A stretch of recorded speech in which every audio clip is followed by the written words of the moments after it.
All right, I think yesterday's game was, in retrospect, watching the commentary, it was a bit too easy. It was a bit too zergy. So I've picked another one here from the several games I played yesterday, and this game, the scoreboard is close at the end anyway. I don't remember the specifics. We'll just see how it goes. And I'm sure there'll be some fun little things for us to talk about as we go through. Hopefully you guys will get a little bit more of a feel of the whole core necro idea. So, yeah, we go side gate here at the start. Oh, I remember this. All right, it's going to be a little bit toxic here, so get ready. We go side gate. Now, I'm only side gate because this guy's side gate. It's not necessarily a very good idea. To be honest, when you're a necro especially, you should really do a very standard opening, and like if everyone just walks up to mid and has no awareness, you should kind of stay with them because they'll just let you die. But so I come side gate, and we get put into a 2v2 here. Now I've got no life force at the beginning, which isn't good, and this guy rampages very early. So we corrupt Boone and we fear him. But I'm really low here. So we shroud and we corrupt a little bit more. He's got some good torment there. What I'm trying to do is get to this kite area here, but I don't have space for it. We're 3v2, sorry. We're actually 3v2. So what's happened here, and this is why it's going to get toxic in a second, I think, is me and this guy have been hit on the cross, right? And the fight will happen where the fight will happen. I've discussed the whole fighting off nodes thing several times. What's happened is the firebrand on the enemy team has had the awareness to come and support. And he has saved his two allies, or, you know, at least given them a much more favorable fight, because now we're outnumbered. So the firebrand on the enemy team's done very well, in my opinion. He's come to where the fight is, and he's made sure it's won. And now with this victory, his team can do whatever they like. So I go down. I didn't quite get to the spot. These two push off towards far. And the other guy here dies. So we get... wait, hold on. Was that their entire team? So, yeah, it was, wasn't it? Because we saw the firebrand. Two of them have already pushed off. And there's these guys. So basically, no one on the rest of the team was doing anything. The Hollow is fine because he was capping the nodes. But he should be looking at the minimap already and knowing that heavy are incoming because all this was happening. As to the two at mid... They just walked on mid, stood on mid together against nothing, and just capped it. So they did 0. And then someone in chat's like, oh, why are you fighting on the roads or whatever? And I think I type a bit and I say, look, everything was fine except people being AFK. Like the warrior AFK on mid right now. Right now, my elementalist is throwing by running alone onto far. He's got no win condition there against that side noding soul beast or druid or whatever the hell it is. He's not going to get it. I know he's a weaver, but is he a weaver? No, he's a core Ellie, right? He's got no win condition there. So he's throwing. The warrior's throwing. The NG has let himself get decapped on close as well. So mistake here, mistake in mid, mistake far. About the only two people I think didn't make a crazy mistake right now is me and the guard who are dead. Which is what I end up typing out, I think. But like you can articulate all of this in the moment. I don't know why I've started typing a little bit. I should be kind of careful because... I'm not generally mean to people in chat, but there was, like, a few months ago, something really obnoxious happened in a game, and I, like, responded, I counted it, and thought that was it, left it. And a few weeks back, I found a really old Reddit thread where people were, like, trying to name and shame and blame me. Someone had taken a screenshot of that game, stripped all context of these people being, like, douchebags, and just saw my pretty douchebaggy response, right? And I'd been a douchebag. But I was like, wow, you know, I got to be really careful because people like watch me like a hawk, and they don't whisper to me or say, "Oh, WP, you shouldn't do that." It's just I realize people have been gossiping and trying to start drama like way later. Anyway, it's about core necro. Let's play some core necro. So here I worm, I come up. We burst that guy pretty hard with the rampage. That's pretty nice. So it's dead. Here I was trying to get life force. I didn't actually want it to stomp. There was no need to stomp that at all. I wanted him to just leave it. I guess he's hungry because all he's been doing is standing around doing nothing all game. So I just take whatever autos I can and stand near the body when it dies so I get my life force. And now what I'm going to do is stand on this perch, which is pretty nice because it's no valid path for, you know, axe mirages and stuff, which do count at the build. You can also drop marks and things on that doorway if people are pushing. But since we own everything, why not push up, right? The thing is, the guard should come with us, and then that engineer should walk forward a bit and, you know, just guard like this or whatever. But it looks like the Guardian is kind of AFK, or he's going back for Beast. This guy balls rushes, so I dodge. He goes straight into shield bash, and he gets like a max range shield bash there. I interrupt, and look at how we burst into shrouds just to get stuff on him, and then we leave shroud. We'll have that stun break and that stab and that extra corrupt and stuff available again in a second. So here he's going up. I'm going to flesh worm up to follow him. He walks onto these traps. Lots of mobility from him here. Good dodge from him as well. He manages to avoid my stuff. I was mostly trying to get the might off of him for a long time there. We do at last. That Plague Lands would have been terrible, so I cancel cast. He's in shield block, so I use Warhorn 4.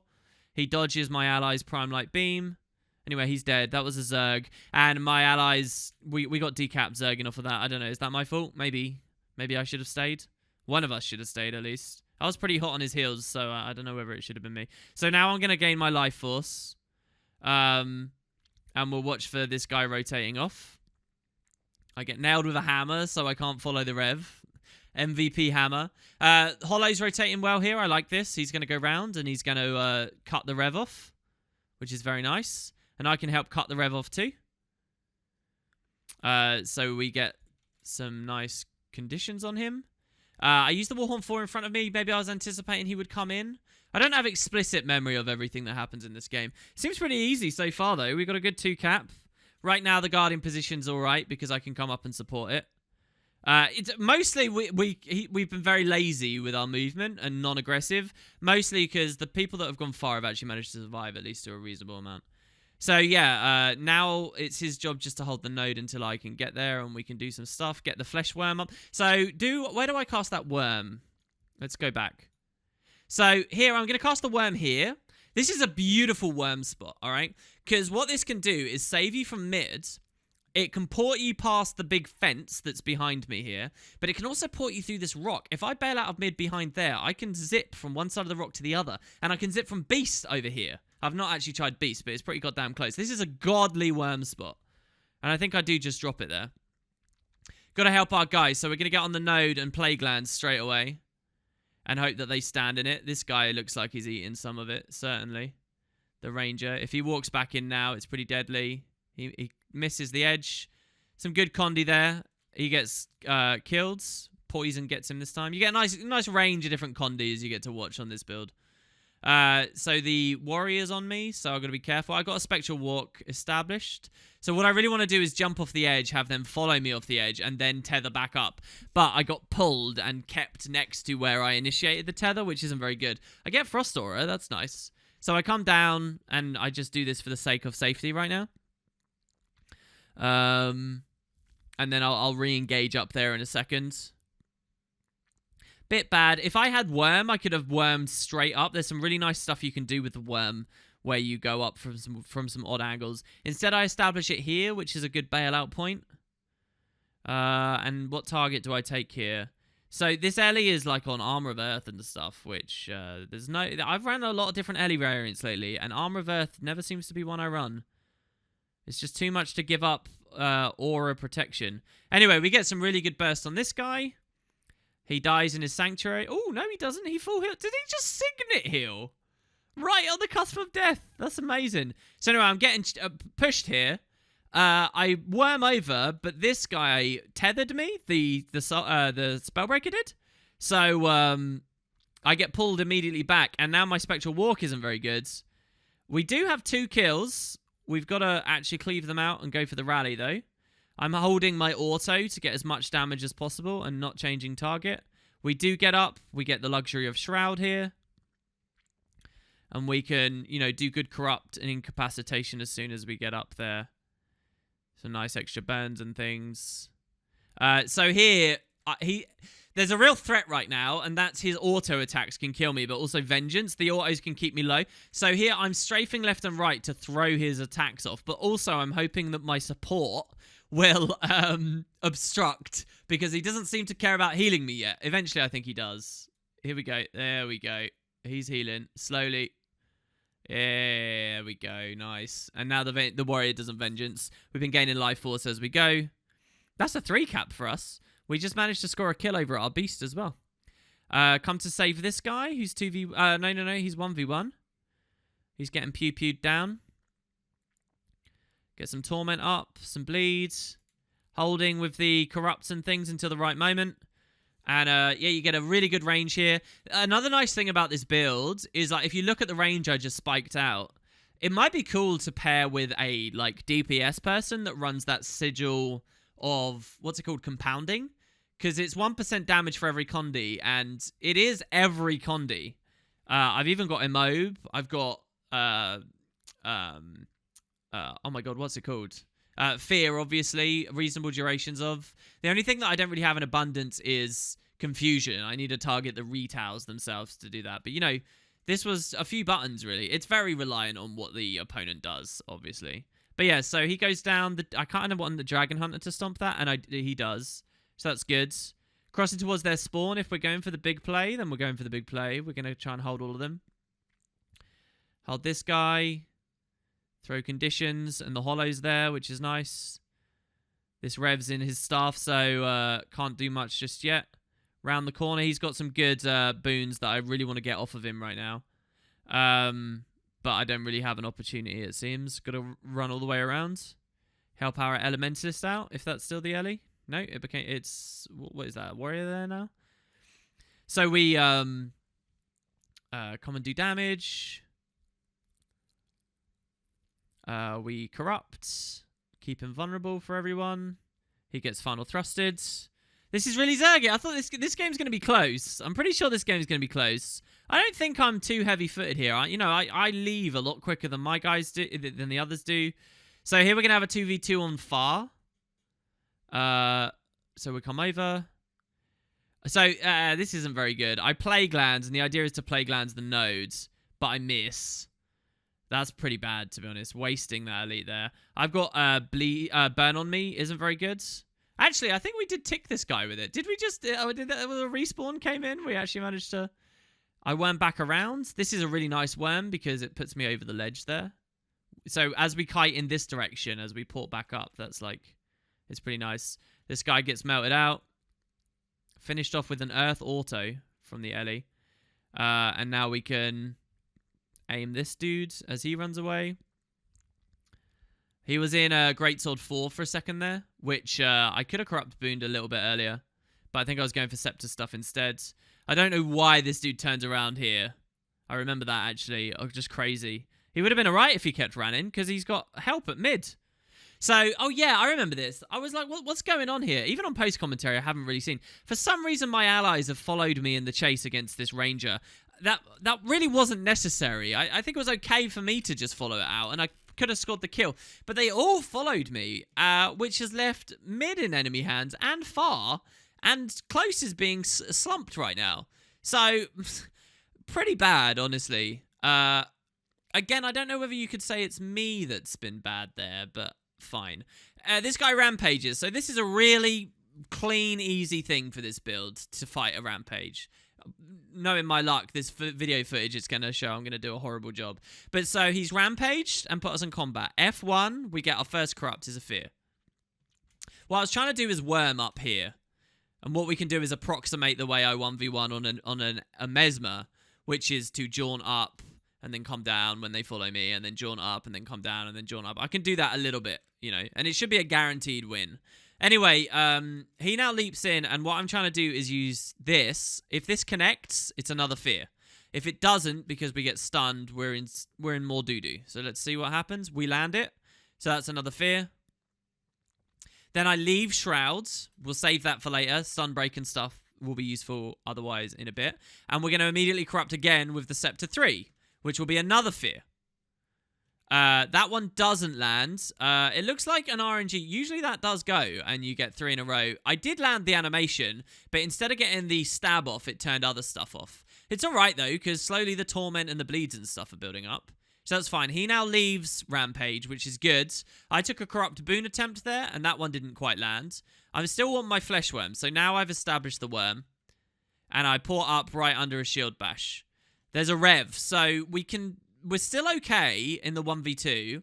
If we stand right on the edge, when the Rev Death strikes, it won't land. And when he uses his Shiro port, it won't land. Then all we got to do after that is just dodge the Shackling Wave, and they're both going to have to walk up, all right? So that's the idea.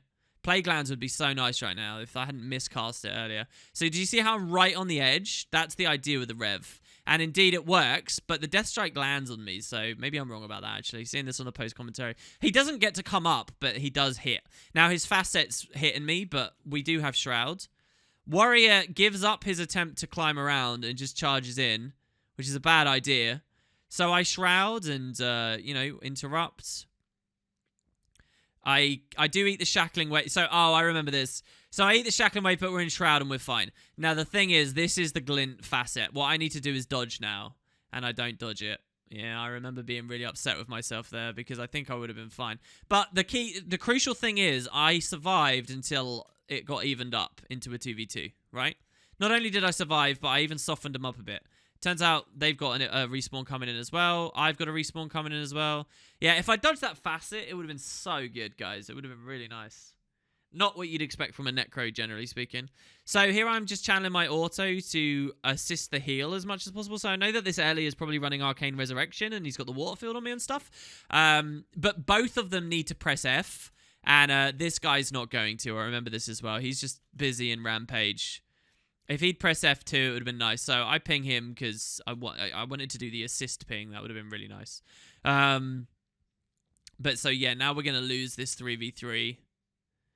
And I don't think it's maybe wrong of me to put all the blame on my shoulders with the facet dodge. But if I had dodged that facet, and especially if I hadn't wasted the elite earlier, that would have been a really, I think that would have been clinched.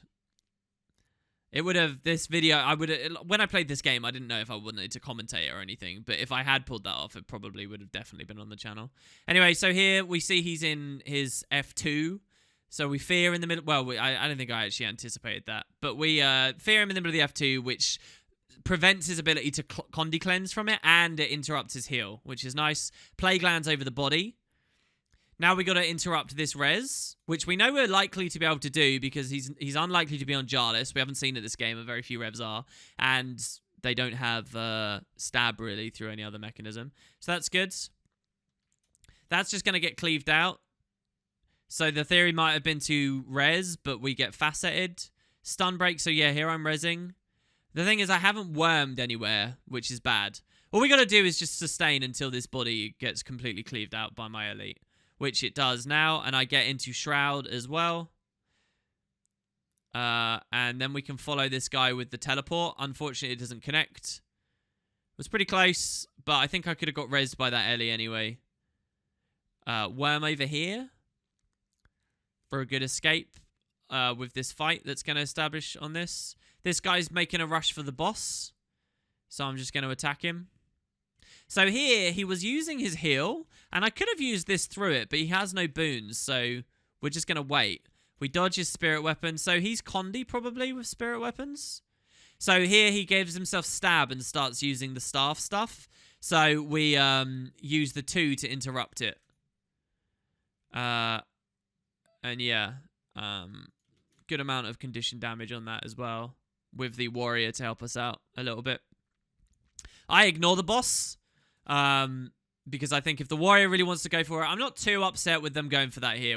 Our positioning is fine, and they have at least one respawn, we know, so I'm alright with the warrior going for it. What does confuse me is why my support elementalist goes to fight the boss as well. I don't know what he thinks he's helping there.